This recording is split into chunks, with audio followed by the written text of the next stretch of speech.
Hi everybody, Glyne here, and it is time for this week's video blog of our Leadership Truth series. And this week's Leadership Truth was reflection is underrated.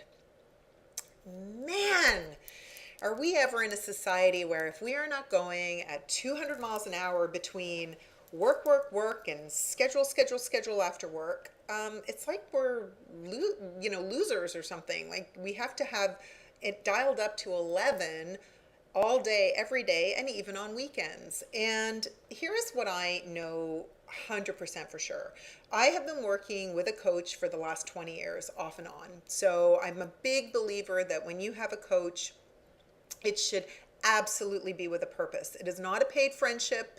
You're not in therapy. You have to have a goal to work towards. And when you have that goal, you meet with your coach and you work on what it is you have to work on. But really, all coaches do, and I'm telling you this as a coach, is create a space for reflection, right? This has become a multi-billion-dollar industry because what we're doing as coaches is we create this little bubble for an hour where you, as the individual coachee, can sit and think and pause, and you actually have somebody who actually listens to you and isn't just shooting ideas at you, is actually asking you questions. This is not rocket science. What it is, though, is endemic of the fact that as a society, we do not value reflection. We're so plugged in and we have this need to be plugged in all the time that we're dragging our laptops with us to the Dominican Republic. It's ridiculous. Okay, so here's what I want you to do. I want you to think about one part of your day that you can force some reflection time on yourself.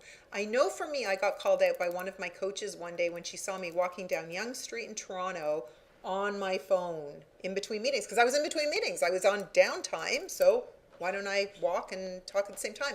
Next time you're down on the streets in your neighborhood, look around, see how many people you see walking around on their phones, responding to emails and doing things. That is one very simple way that you can force yourself to have some reflection. Do not look at your phone as you walk between meetings, whether you're on the street or walking down the hallway. Give that time to just walk, to just enjoy what's around you, to look and see. You will be amazed, I was amazed, at what fresh ideas would start popping into my head, right? If you notice, those of you who are into exercise, you know this to be true, because you know when you're throwing kettlebells around or trying to do a yoga pose, if you're thinking about something not related to the exercise, you could potentially injure yourself. You're not going to be as effective. So force some reflection on yourself. Do it the easy way. Start by putting down that phone as you go from meeting to meeting. Reflection is underrated, and yet it's the biggest thing that can rebuild our brains and give us energy and give us those new ideas that we need in order to stay competitive today.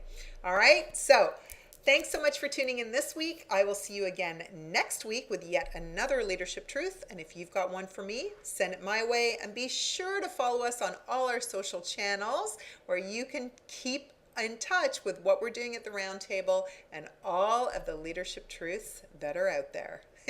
The truth is out there. I love that. Have a great week, everybody.